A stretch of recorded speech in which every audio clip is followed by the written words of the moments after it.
Salut à toi, j'espère que tu as la pêche aujourd'hui et dans cette vidéo, je vais te dire qu'il va enfin falloir quitter ces amis qui sont désagréables. Parce que oui, c'est quelque chose de difficile pour toi aujourd'hui. Je vais te donner point par point les critères des mauvais amis et les critères des bons amis. Et selon ces critères-là, tu vas pouvoir faire une sélection parmi tes amis et enfin quitter et lâcher et abandonner tout simplement tous tes amis qui ne sont pas là pour toi et tous tes amis qui sont des gens désagréables pour toi. Il faut savoir qu'il y a plusieurs années, j'étais dans un groupe d'amis et dans ce groupe d'amis, j'étais un peu le clown. J'étais un peu le clown du cirque et en fait, je me sentais mal parce que je n'avais pas vraiment d'amis et donc j'étais obligé de traîner avec ces personnes-là, ce qui était une contrainte pour moi, mais au fond, je pense que je vivais tellement dans le déni que j'étais avec ce groupe assez souvent. Et dans ce groupe-là, j'étais le clown, j'étais l'imbécile, j'étais le puceau, j'étais celui qui n'est pas à l'aise. Et le problème, c'est qu'à l'époque, je n'avais pas du tout confiance en moi. Alors pas du tout. Le fait d'approcher une femme, et même l'idée même de parler à une femme, j'avais les mots en maths.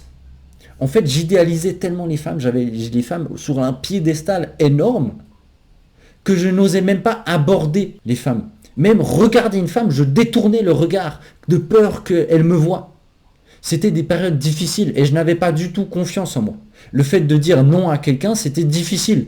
Je disais oui, tout va bien. Et même si je subissais les choses, je n'arrivais pas à dire arrête, stop, c'est fini. Je n'étais pas capable de dire non. Je n'étais pas capable de parler aux femmes. Et à cette époque-là, ces amis étaient vraiment désagréables avec moi. Ils me rabaissaient et toutes les choses étaient des moqueries. Et en fait, je me suis rendu compte par la suite que j'étais dans ce groupe-là et qui m'acceptait pour la simple et bonne raison que j'étais le clown. Et parmi ces gens-là, il y en avait un particulièrement, il était toujours en galère d'argent. D'accord ? Et là, tout à coup, mais oui, t'es mon meilleur ami et tout, poteau, dès que t'es là pour l'argent, bim, c'est fini. Dès que tu es là pour prêter de l'argent, tout le monde est ton ami. Et donc ces amis-là, ils sont là juste pour l'argent. Ils sont là, amis, on est poteau, meilleur ami pour la vie, tout ça. Sauf que toi, tu te fais avoir parce que tu es beaucoup trop gentil. Aujourd'hui, tu es beaucoup trop gentil, donc tu te fais avoir. Et donc cet ami-là, il m'avait demandé de l'argent. Bien évidemment, j'ai accepté parce que je me suis dit, bien sûr, il va me le rendre. Et ce qu'il n'a jamais fait, il ne me l'a jamais rendu l'argent. Et donc ce que j'ai fait, c'est que j'ai supprimé tout le groupe. Vraiment pas vraiment du jour au lendemain, mais au fur et à mesure, à peu près en 1, 2, 3, 4 semaines, 1 mois, 2 mois, j'avais disparu du groupe et voilà, c'était fini. J'avais bloqué tout le monde en fait et c'était fini. Fini, terminé. Donc la première chose qui doit te faire tilt par rapport à un ami, c'est s'il n'arrête pas de te rabaisser devant les autres. Si cet ami n'arrête pas de te rabaisser devant les autres, ce n'est pas un vrai ami. Même si tu te dis que c'est une boutade et que c'est pour rigoler, et puis c'est bien une blague, et puis il te dit « ha, c'est pour rigoler », ce n'est pas pour rigoler. Parce que si c'est pour rigoler, toi-même tu le sais, et vous vous vannez entre vous. Et donc vous savez que c'est pour rigoler. Et si tu te dis c'est pour rigoler, c'est que tu sais très bien que c'est pas pour rigoler. Mais tu es dans le déni, tu veux vivre dans le déni parce que tu veux te sentir bien. Mais aujourd'hui, cet ami-là ou ces amis-là, il va falloir les supprimer. Parce que ces amis-là, devant tout le monde, ils vont te critiquer, te rabaisser. Sauf qu'un vrai ami, la qualité qu'il a, c'est qu'il est là pour te soutenir. C'est-à-dire que même si tu as un souci, même si tu as une embrouille avec quelqu'un, et qu'il arrive, il ne cherche pas à chercher qui a tort ou qui a raison. Il va tout de suite te soutenir. Il va pas venir, de nouveau tu t'es foutu dans une galère, ha. Non, il va être là pour te soutenir. Il va dire, c'est quoi l'embrouille là? Ok, bon, on va terminer cette embrouille là, c'est fini. D'accord? Peu importe ce que c'est. Et il va te soutenir. Il va pas chercher, en premier point, à comprendre si tu as raison, si tu as pas raison, est-ce que tu as compris, est-ce que tu as commencé l'embrouille, est-ce que c'est toi qui allais chercher les ennuis. Non, il s'en fout de ça. Il va te soutenir de A à Z. Et une fois la situation passée, il va dire, ok, qu'est-ce qui s'est passé? Il va analyser. Et là, il va te dire honnêtement, ok, là, tu as foiré. Vraiment, tu as foiré. Et là, on va passer au deuxième point. Le deuxième point, c'est l'honnêteté et la franchise devant soi, devant l'autre. Et le fait de critiquer. Parce qu'aujourd'hui, le fait de critiquer un ami, c'est pas bien. Il faut vivre dans le déni, il faut le laisser vivre sa vie, il faut le laisser dans ses erreurs et dans sa vie. Sauf que ce n'est pas ça, l'amitié.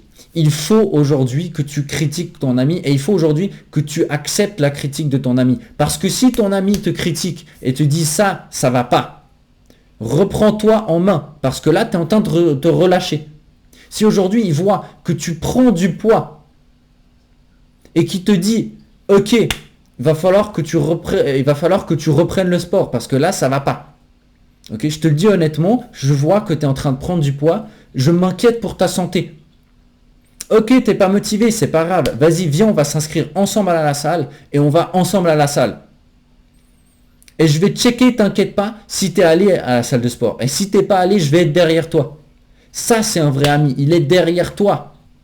Il va pas accepter que tu ailles manger sans arrêt au McDo. Je vois tellement de personnes qui sont amies avec d'autres personnes et qui voient que l'autre a un problème de santé, qu'il a un surpoids et donc il va lui proposer d'aller au McDo. Mais ça n'a pas de sens.